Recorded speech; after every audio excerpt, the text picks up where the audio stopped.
Lisa Rubel from Quilty Zest, and I'm getting ready for Valentine's Day. Today I'm going to show you how to make this cute fabric postcard. You can actually send these in the mail, which is really fun. So it's got appliqué hearts on one side and then the other side is blank so that you can actually write on the fabric and write all of your Valentine wishes to whoever is on your Be Mine list. So let's get started on how to make these fabric postcards. So what's great about making these is because the hearts are all appliqué, it's a super quick project to do. And because I did all of this quilting right here, I didn't even stitch around the edges of my hearts. I just held them down with the Fusible and then with my stitch lines. So these go together really quickly and you can make plenty for all of your favorite Valentines. First thing you need to do is print out the template page. It has a variety of different sizes of hearts, some that are outlined and some that are solid. So after you have this page printed out, you want to take some Fusible web and you're going to trace your heart shapes on the paper side of the Fusible web. Now, Fusible web, you can actually see through it. And so you can see I've already got some trace. So you just lay it down on top of your templates. I think I'm going to trace this one down here. And then you can trace the line right through it and make these nice heart shapes. Like I said, I recommend just tracing a bunch of different sizes and shapes because as you put these together, you can kind of play around and see which ones fit best into your design. So there, I've got a bunch of different choices there. Then the next thing we're going to do is cut these out, not on the lines, but approximately 1/4 inch beyond the lines. And it doesn't need to be perfect, but I try to do that kind of margin around them because it just eliminates waste. So I'm going to cut these all out. And you can see I used a light pink for the background of that postcard. I've got a different color fabric planned for the postcard I'm showing you how to make in this video, just so we can see what they look like with different types of fabric. Okay, so this is the color that I've chosen for the background of my second postcard. And I cut this at 7 inches by 9 inches with plans to trim it down to 6.5 by 8.5 after it is appliqued and quilted. So we can keep in mind that's the color I'm working with. And these are, let's get my hearts out of the way. These are the fat quarters from the Valentine colored fat quarter bundle on the Sit and Sew website. We've got a light pink, and then this was sort of the medium, and then some darker pinks, purples, and reds to play with. And so what I'm going to do is just take my hearts and fuse each of them onto a little bit of this fabric. And I'm going to start out by choosing what I'm going to do for my 2 biggest hearts, because these are the ones that will catch the eye the most. So I want to make sure that they're contrasting enough with my background fabric here as well as with each other. So I think I'm going to do one out of this dark print. Maybe we'll do the big one, and then let's see, maybe, and then the outlined one out of the pink, the darker pink. So I'm going to start out with those, and what I'm just going to do is unfold my fat quarter, and you can see I used this already for some, and I'm going to just see where I've got some extra space, and I'm going to fuse this heart down. And I generally hold the iron on it for about 7 seconds total. Make sure you get the whole heart covered so that it's all fused down onto your fabric. And because these are solids, you don't have to worry about fusing on the right or the wrong side. But if you were using print fabrics, you'd need to think about that. And then I'm going to take my scissors and I'm just going to cut out, and then I can move the rest of the fat quarter out of the way. And there's my first heart. Okay, I'm going to do this again with darker pink. And my next heart, I'm gonna put it right there. And same thing, just fuse it in place. So you can see I try to do a little bit of color planning, but I don't worry about it too much, because ultimately I can play around with the different shapes, and if I need to, I can always cut out some additional hearts, especially if you're making more than one of these. You can always save a heart that you don't use for another postcard. So I'm going to do this with the rest of my hearts and choose the different fabrics I have and get them all fused onto fabric. So with all my hearts traced, now it's time to do some cutting. And you'll notice I actually have 3 different scissors sitting here on my work surface. I've got my, my big fabric scissors that I'm using to cut out the hearts. But then I also pulled out smaller scissors that I used for cutting out the insides of the hearts. It's just easier to do with a smaller scissors, smaller area to cut with. And then just for fun, I pulled out my pinking shears, and you can see it gives a cute little edge to the heart. And so I thought I'd try a couple with that as well.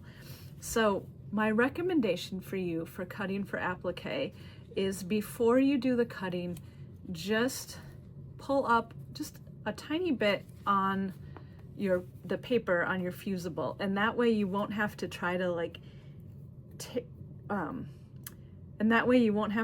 get that paper to separate once you've got your nice finished cut line, because it'll already be loose. So I'm going to cut here with the pinking shears, and when I do the pinking, I'm careful about matching up the teeth. So wherever my cut stops, I make sure that the next round of the scissors falls into that same alignment with the teeth, because then you just get a nice consistent pinked edge all the way around. So there's that guy, very cute. And then let's see, I've got 2 more. I've got this one to do. I'm gonna pull that edge up a little bit, cut out this heart. The other thing too, after I cut the heart out, I'm doing my best to stay on the trace line, and hopefully I did a pretty good job tracing as well. But I always kind of go back and look at the heart and say, okay, are there any sharp edges or anything that looks uneven? And you can always trim it a little bit too. So then the last one I have to do is this outline heart. So I'm going to start out by cutting the outside edge, and then I'll go back with the smaller scissors and do the inside. Now I can see I've got a little kind of pointy edge here, so I'll get rid of that. Okay, so to cut the inside, what I will typically do is fold it in half gently and then just cut, and that gives me a nice little hole in the middle to work from. If you're really fancy, you can actually cut along the line of the heart, and then you could even use this inside heart as well. I am not that fancy, so I will just get rid of what's there. And then let's see, did I do a good job cutting? Yeah. Okay, fantastic. So I've got all my heart shapes that I'm going to work with. And as I go to lay these out, if I end up needing one more, I'll just go back and make another one. So then I'm going to set up my background for the postcard. We'll keep this one nearby as inspiration. What I want to keep in mind is I want to stay about a 1/2 inch in from the outer edges when I'm fusing the hearts in place, because we'll be trimming it and then stitching around the edges. So I'm going to start out just by removing the paper from these, and because I pulled that little edge back, if I can find that spot, it makes it a lot easier to get the paper off. I'm going to move them kind of out of the way. I'm going to start out, I'm going to put that big one down there. I like to get the 2 big ones placed first and then kind of work around.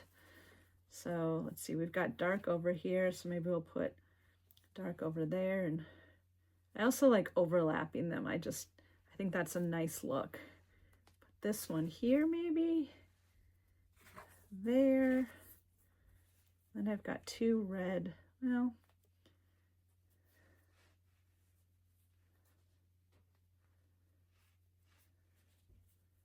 And I like the way that's looking. So what I'm going to do now is press these hearts in place. And when you've got a bunch of different pieces like this, what I recommend is just do a quick press on all of them just to get them a little bit secured in place, because sometimes if your iron's going up and down, or if you sneeze, you know, you'll end up moving the shape. So if you do a quick press at first, it'll just get the glue to start to adhere, and then you can go back and give it a longer press to get everything secured firmly. So with the top of my Valentine postcard complete, now it's time to make a quilt sandwich and do some of the quilting. So what I did is I cut a piece of fusible fleece the same size as my postcard, 7 by 9. You can also use regular batting and then just baste it. Fusible fleece is a nice shortcut. So I'm going to set that down and put my postcard on top, and then press again to get the fusible fleece stuck to the back of my fabric postcard. And then I'm going to quilt it just with the batting on it, because I don't want the quilted lines to show on the back side of my postcard. So I'm going to quilt just through the batting. And I want to show you the thread that I'm using. So I have this great box of Madeira Katona 50, and it's all variegated colors. Aren't these fun? A whole rainbow of variegated. So I did my first postcard on the light background with this color 517, which is sorbet, and you can see it's some lighter pink variegation. So just for fun, I'm going to do the second one with color 513, which is petunia, and it's more of purples and pinks. So we'll see how that looks compared to the earlier one. And what I did is I used, so for doing the machine quilting lines, I used this on the top stitch, and then I used a white on the bobbin so that it doesn't show through on my fusible fleece, because ultimately we'll be putting a piece of white on top and I don't want to worry about it showing through. But then when I did the zigzag around the edges, I used the variegated thread in both the top and the bottom. And so how I just did straight line stitching, real simple, real easy. So what I did is I took a ruler and I took a chalk pencil and I made a straight line kind of in the middle of my project. I'm going to stay away from this light because I'm not sure it's going to show up. And I'm just going to mark a chalk line down the center. I don't know if that shows up. I can do it like that. And then I'm going to use that as my first stitch line, and then work out on both sides just the width of the my sewing machine foot as a distance. So I only need to mark one line, and then I'll just use that to go out in both directions and do the stitching. And I also lengthened my stitch length as well, because this is more decorative than functional, and so you can stretch it out a little bit. So here's what my quilted postcard looks like. You can see this variegated thread a lot more. It's got a lot of purple in it, but I really like the look that it creates. And if you look at the edges, you can kind of see little bits of puckers from when I pulled the thread to the next stitching line, which is why we make it bigger and then trim it down, and also to deal with shrinkage from quilting. So I'm going to put my ruler on here and I'm going to trim it down. We're going for about 6.5 by 8.5, but keeping the design centered, of course. So I might end up trimming more than once on one of the sides just to get it nice and centered. So what I'm going to do now is I have my white for the backing, and I'm just going to get some of the little threads off the back of here, and I'm going to put my quilted top on the backing. What you can also do if you want your postcard to be a little firmer is you can put a layer of stabilizer in before you put the white on the back for the back of your postcard, and that will help to keep things nice and firm. And then what I'm going to do is I've got a little basting spray. I'll put a little bit of that on. to hold those layers together. I'm going to get it lined up. My backing is 6.5 by 8.5 as well, so get it lined up as much as possible. Okay, so now I'm going to use that same variegated thread I had, and I'm going to do a zigzag stitch along the edge. And I call this a cheater finish because it's much faster than binding or even doing, you know, the pillowcase where you sew around the edges and turn it inside out. But it's a nice fast finish for something like this postcard where it doesn't have to be, you know, perfectly professionally done.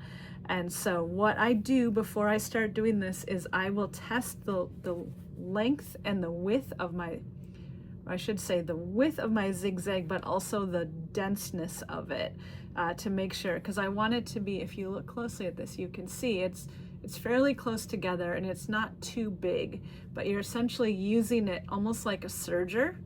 I don't have a serger, but a zigzag stitch works the same way, where you're doing it on the edge to close the edges and hold them together. So I'm going to go all the way around and try to really stay the same distance in from the edge so that my stitch is going from just off the edge of the fabric on. And that will give a cool variegated edge to it and hold our quilted top and the white on the back together. And here's my finished postcard. Isn't it cute? And then you can see I wrote on the back. You can even put the address over here and put a stamp on it, mail it like that. Or if you want to protect it, put it in a clear plastic envelope, or you could do a paper envelope, you just wouldn't be able to see it, but or a clear plastic envelope and put the stamp on that. But really fun to send through the mail. And I just used a Sharpie. Any type of fabric marking pen would work, but I happen to have some pink and red Sharpies. So we do a little happy Valentine's Day XOXO. And then if you don't use an actual stamp, you could just make a little pretend stamp up in the corner with your Sharpie. And there you go, adorable fabric Valentines, homemade and straight from the heart. Now, if you want to make your own, head over to sitandsewfabrics.com and check out their fat quarter bundles. There's the solids bundle of pinks, reds, purples that I use to make this.